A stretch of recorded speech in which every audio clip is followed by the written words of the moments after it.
Es de mañana en Querétaro.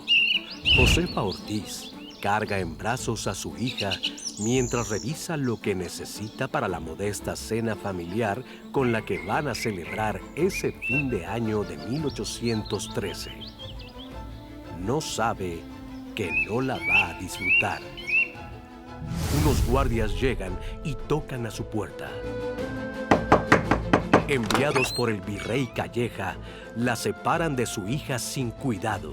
No hacen caso de los argumentos de don Miguel Domínguez, el corregidor, esposo de Josefa, y entre los gritos y llantos de sus 14 hijos, los guardias se llevan a la corregidora presa para la Ciudad de México. Josefa ya había estado cautiva en conventos de Querétaro por participar en la conjura de independencia y por apoyar con insistencia a los insurgentes. Pero eso no evitó que siguiera actuando como informante.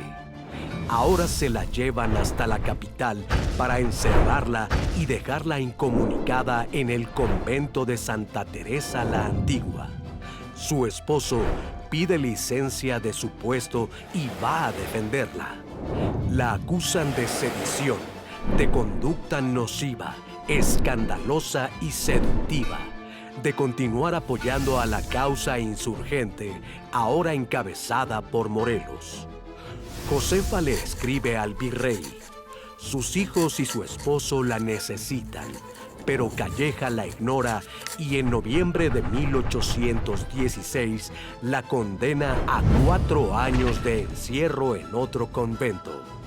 En junio de 1817, el nuevo virrey, Juan Ruiz de Apodaca, ordenó su liberación.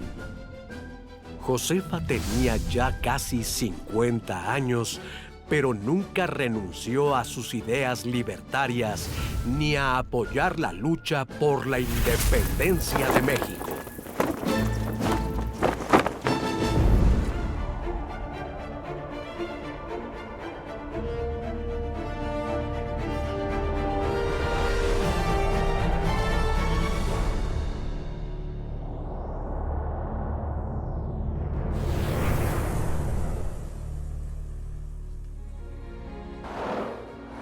A Josefa Ortiz le tocó vivir una época de grandes transformaciones. Es la época en que por todas partes del mundo occidental, sobre todo, se lucha en contra de las monarquías absolutas para establecer gobiernos donde existieran división de poderes y tratar de limitar el poder del soberano, que era el rey. Ella, justamente, el mérito fundamental que tiene es que se va a incorporar a una de las primeras conspiraciones, la que triunfó para lograr la independencia, porque en aquella época la Nueva España era parte del Imperio Español, éramos una colonia. La Nueva España vivía una situación de crisis y efervescencia política hacia 1808, en vísperas de la independencia. En 1808, la monarquía española experimentó una crisis política porque el rey Fernando VII es preso por los franceses. Y a partir de ahí surge en la península, en la metrópoli española, toda una situación política que va a llevar a que en la Nueva España se cuestione el poder español, en quién recae la soberanía vacante del rey. Y esto va a llevar que en la Nueva España se empiecen a formar los grupos de intereses para proponer al virrey que en la Nueva España se forme una junta que gobierne a nombre de Fernando VII, mientras que es liberado por los franceses. Entonces, en 1810, en la región de Querétaro, hay muchos criollos que empiezan a conspirar. En una de esas conspiraciones se encuentra Josefa Ortiz, obviamente su esposo, que es el corregidor Miguel Domínguez, y otros personajes ilustres en los que se encontraba obviamente Miguel Hidalgo e Ignacio Allende. La lucha por la independencia trajo como consecuencia fundar un nuevo país y una nueva nación cuando ésta tuvo el triunfo después de 11 años de lucha en 1821.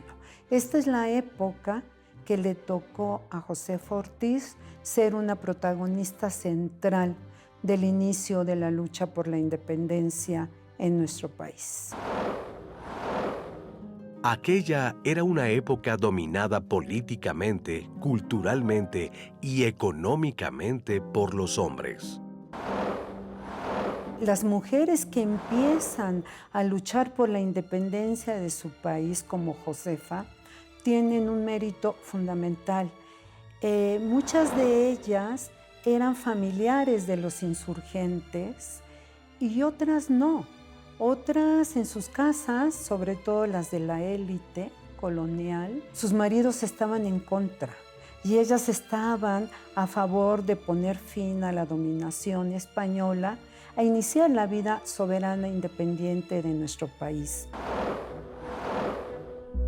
Desde Real de Minas de Sultepec, Estado de México, un comandante le escribió al virrey a un año de haberse iniciado la lucha armada encabezada por Hidalgo, que todas las mujeres de esa región eran insurgentes, que no había una sola que estuviera en contra de esta causa. Josefa es una notable exponente de la gran participación que tuvieron las mujeres en esta lucha independentista. Muchas de ellas fueron llevadas a prisión, algunas condenadas a la pena de muerte. Otras más fueron rehenes junto con sus hijos para convencer a sus maridos que depusieran las armas. Incluso hay casos en los que las autoridades españolas les iniciaron juicios de incidencia, de traición como este, en el que quisieron fusilar a una mujer.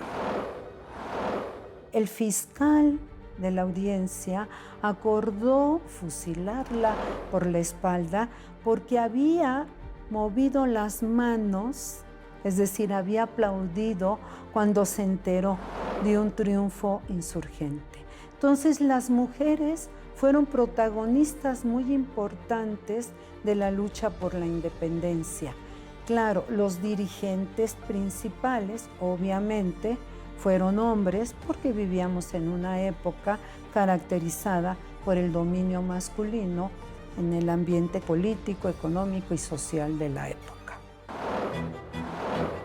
Es ampliamente conocido que Josefa Ortiz desempeñó un papel fundamental para que Hidalgo se decidiera llamar al pueblo para poner fin a la dominación española e iniciara la lucha por la independencia el 16 de septiembre de 1810. Pero, ¿por qué fue una protagonista central en este hecho histórico? Porque ella, que formaba parte de esta conspiración, que vivía en Querétaro y era, como todo mundo sabe, esposa del corregidor, que quiere decir el jefe de Querétaro, ella andaba involucrada en esta primera conspiración de Querétaro. Ya había habido otras en la región de Valladolid y ella se involucró con Hidalgo, con Allende, con Aldama, con Jiménez, con este objetivo. Cuando ella se conoció todas las ideas insurgentes y la idea de ella verdaderamente se comprometió muchísimo, se emocionó, porque aparte ella había padecido y había visto mucho cómo padecía la gente con la opresión española, por todo lo que había de racismo contra los mestizos, contra los que no eran españoles, ¿no? Los mismos criollos tenían un papel de segunda, que eran los hijos de españoles pero nacidos en México. Se dice que que la abuela había sido morisca, o sea, que ella tenía un poco de sangre negra. Entonces, había visto también cómo la presión que había contra todas las castas, ¿no? Y los indígenas, ni se diga. Entonces, todo eso a ella le indignaba mucho, porque era una mujer con un sentido de la justicia tremendo, ¿no? Por eso se involucró tan profundamente.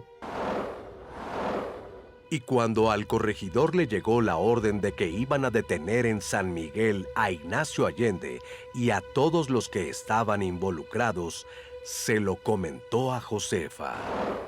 Y entonces Josefa le dijo a don Miguel, pues entonces hay que avisarle al padre Hidalgo y al capitán Allende para que comiencen ya el movimiento. Ya estaba todo planeado, porque iba a empezar el 4 de octubre, a los primeros días de octubre. Estamos hablando de septiembre, ¿no? 15 de septiembre. Entonces hay que avisarles para que de inmediato se arranquen como lo habíamos planeado. Porque si ahorita se aborta, quién sabe cuándo pueda volver a organizarse. Y don Miguel, que era un hombre muy cauteloso, dijo, no, Josefa, no vamos a hacer nada ahorita, porque van a descubrir nuestra participación. Hombre, el hijo de todos la van a saber si eran aquí las reuniones. Y como sabía el temperamento de Josefa, hay una fuerte discusión y la encierra en la recámara, efectivamente. La encerró a ella para que no les avisara, porque el objetivo era detenerlos, hacerlos prisioneros. Y ella se las arregló para avisarle a su vecino que les fuera a avisar. Y entonces ella recuerda que abajo vive el alcaide Manuel Pérez, que era parte de la conspiración. Entonces ahí ella por eso agarra el famoso zapato y da los taconazos fuertísimos para alertar al alcaide, que se acerca, ¿no? Y gritan de abajo, ¿qué pasa? ¿Qué pasa, doña Josefa? Y entonces él dice, oiga, se ha despierto la conspiración, pero no saben del capitán Allende ni del variedad. Vaya usted a buscarlos inmediatamente y dígales que comiencen ya el movimiento como lo tenemos planeado, ya antes de que los descubran. Y aún así tuvo que mandar otro mensaje, se aseguró para mandar otro mensaje para que llegara a los oídos de Hidalgo, de Allende. Y fue cuando Hidalgo dijo, si nos vamos a ir a la cárcel, si nos van a detener, caballeros, somos perdidos, no nos queda más remedio de ir a coger gachupines. Esa fue la frase que pronunció. Entonces, si doña Josefa no avisa oportunamente, no hay 16 de septiembre. Habría otra fecha para iniciar la Revolución de Independencia, pero no sería el 16 de septiembre. De ese tamaño es la importancia de Josefa Ortiz. Aunque los actos de Josefa siempre se detallan, especialmente los previos al grito de independencia, poco se ahonda en su temperamento y en lo que hizo a la muerte de Hidalgo. Era una mujer con unas convicciones verdaderamente impresionantes. Tenía 14 hijos y cuando Hidalgo llama a luchar por la independencia, a ella la toman prisionera. Ella la llevaron al convento de Santa Clara, ahí en Querétaro, y sale del convento, se reincorpora a la lucha insurgente y va a ser colaboradora cercanísima del primer gobierno insurgente que se va a establecer en agosto de 1811 en Zitácuaro, Michoacán, a la muerte de Miguel Hidalgo y de sus compañeros. Una vez que Miguel Hidalgo y sus compañeros fueron aprehendidos y fusilados, el que se encargó de conglomerar toda la insurgencia fue Ignacio Rayón en un organismo que se llama la Junta Nacional, que se estableció en Zitácuaro en 1811. Josefa Ortiz de Domínguez va a escribirse con este presidente que va a ser Ignacio López Rayón y va a pasarle noticias sobre las fuerzas realistas que estaban en la zona, sobre noticias que eran de interés para la causa insurgente, y esto ayudaba a ellos a planear la guerra.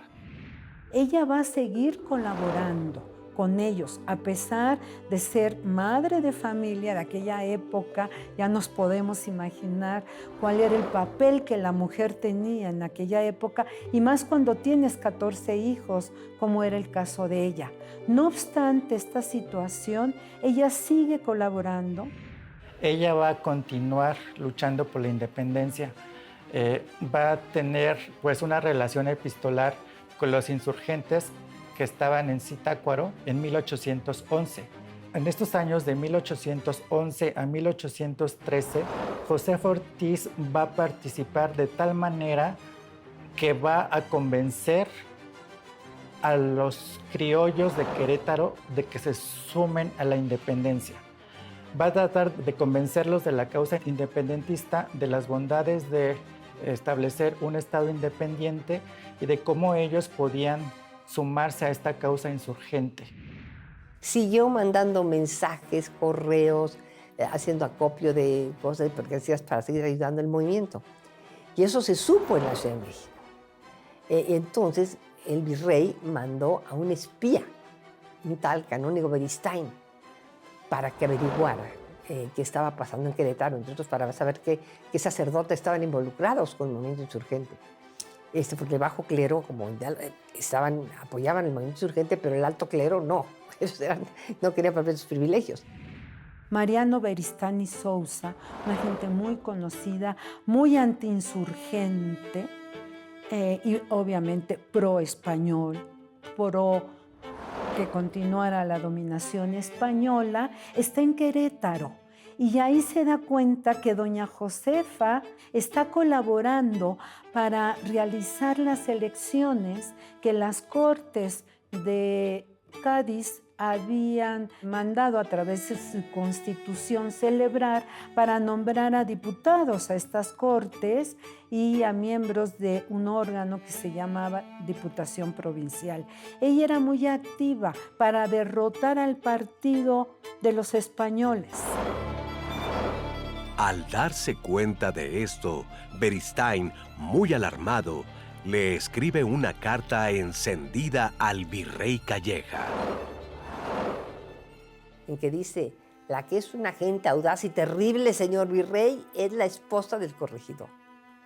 Que aparte él no la corrige ni como magistrado ni como marido. Es el colmo. Y esta señora, bueno, abiertamente manda mensajes y critica al rey. Bueno, es terrible. Es una verdadera Ana Bolena. Ana Bolena, la segunda mujer del rey Enrique VIII de Inglaterra, impulsó intensamente la causa de la reforma de la Iglesia y para muchos fue la consorte más acreditada y valiosa con la que ha contado aquel país. Sin embargo, fue acusada sin fundamento e injustamente de traición y adulterio y terminó decapitada. Quizá Beristain quiso comparar a Josefa con Bolena para achacarle un carácter manipulador y traicionero, con el fin de exaltar al virrey y de hacerle sentir que era digna del peor castigo. Y lo logró. Y la trasladan a la Ciudad de México y ahí va a estar primero en el convento de Santa Teresa y después en una casa particular porque está embarazada. Y más adelante ella le pide al virrey Calleja que la deje en libertad porque no le han demostrado que ha cometido algún delito. Sin embargo, no la dejan en libertad. La meten en un convento. En aquella época las mujeres y algunos eclesiásticos les daban como prisión los conventos y en esta ocasión en la Ciudad de México le dan como cárcel el convento de Santa Catalina de Sena. Y ahí va a estar prisionera hasta el año de 1817, que es cuando llega un nuevo virrey con la idea de reconciliar y pacificar el territorio de la Nueva España y la deja en libertad. A pesar de todo, Josefa no claudica. Va a seguir apoyando a los insurgentes y en 1821, cuando se logra la independencia y Agustín de Iturbide se convierte en el primer emperador del primer imperio mexicano, la invita para que forme parte de las damas de honor de su esposa, Ana Duarte Huarte de Iturbide. Pero Josefa rechaza totalmente esa oferta. Se rehusó a formar parte de la corte de Agustín de Iturbide porque no correspondía a lo que había luchado durante toda su vida. Ella luchó por una causa insurgente que establecía un gobierno independiente, obviamente de España, pero también que establecía la república como forma de organización del Estado. Y obviamente que el imperio encabezado por Agustín de Iturbide no era compatible con estas ideas que había defendido. Después, más adelante, cuando ya triunfa la República, que era el proyecto de los insurgentes, y se derrota al imperio de Iturbide, se establece, repito, la República, su marido, Miguel Domínguez, va a ser nombrado el primer presidente de la Suprema Corte de Justicia. Estamos ya hablando de 1824, de la República. Y ella rechaza que la recompensen por los servicios dados a la causa, porque ella dijo que lo hizo por convicción, por ver un país libre y soberano. Y si a mí no me digan heroína ni me digan nada, yo hice lo que tenía que hacer por la situación en que yo estaba, el privilegio que tenía de ser el corregidor, hice lo que tenía que hacer y pagué el precio y no me arrepiento. Qué bueno. De ahí que se pueda deducir el carácter fuerte de convicción, de principios que tuvo Josefa Ortiz. Ella tiene que enfrentar en su vida muchas adversidades y las enfrenta sin dudarlo. Pero al final, su existencia se va a tornar pacífica y Josefa, con todos sus hijos y su esposo, podrá asentarse. Murió en marzo de 1829 a los 60 años de edad. Murió rodeada de su familia, pero a diferencia de Aldeona Vicario, que le hicieron funerales de Estado y la declararon benemérita madre de la patria, no, Aldeona nada más, bueno, tuvo unos funerales así muy concurridos y eso, pero no le hicieron ningunos homenajes especiales que se hubiera súper merecido, ¿verdad? Nos recuerda la valentía de miles de mujeres que se sumaron a la independencia a luchar por un ideal de construir un Estado independiente al español con las armas que ellas tenían. Fue fundamental su papel. Ella acogía la tertulia, ella la convocaba, ¿no? Ella fue el centro de esas reuniones donde se fraguó el inicio del movimiento insurgente que finalmente nos dio la independencia. A doña Josefa Ortiz le debemos mucho. Es una figura trascendental en nuestra historia, porque tiene una doble vertiente. Al mismo tiempo que luchaba por la emancipación de nuestro país, por dejar una época atrás que era poner fin a la dominación española, a esa dominación colonial, luchaba al mismo tiempo por la emancipación de la mujer. Si no, de otra manera no se puede entender cómo ella, con 14 hijos, siendo esposa de un funcionario como era el corregidor Miguel Domínguez de Querétaro, no cejó en la lucha por conquistar, construir un país libre y soberano.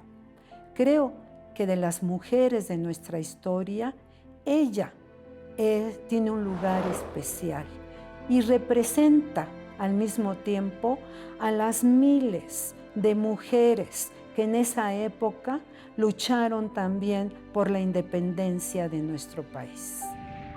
Y la tenemos que recordar siempre y dar a conocer su verdadera historia, no nada más ese triste papel que le dan en los libros de historia de un parrafito en que dicen la esposa del corregidor dio unos taconazos para decir que se había descubierto la conspiración, punto y aparte, y se siguen con los demás. Hay que reivindicar ese papel de Josefa en el movimiento insurgente.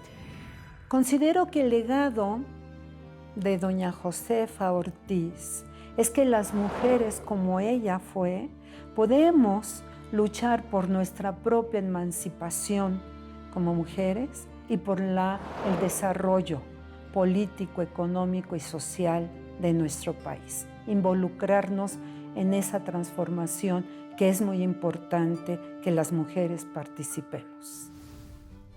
Josefa Ortiz de Domínguez, comúnmente conocida como la Corregidora, es recordada sobre todo por el episodio durante el cual logró informar a los insurgentes que habían sido descubiertos, lo que originó que la lucha por la independencia de México se iniciara anticipadamente el 16 de septiembre de 1810. Sin embargo, sus ideales, su temperamento, su persistencia, su valor, entrega y espíritu libertario merecen mayor análisis. Josefa es una mujer digna de estudiar, de conocer, pues es una inspiración para todas y todos sobre cómo podemos participar en los movimientos que definen nuestro país y nuestra buena ventura.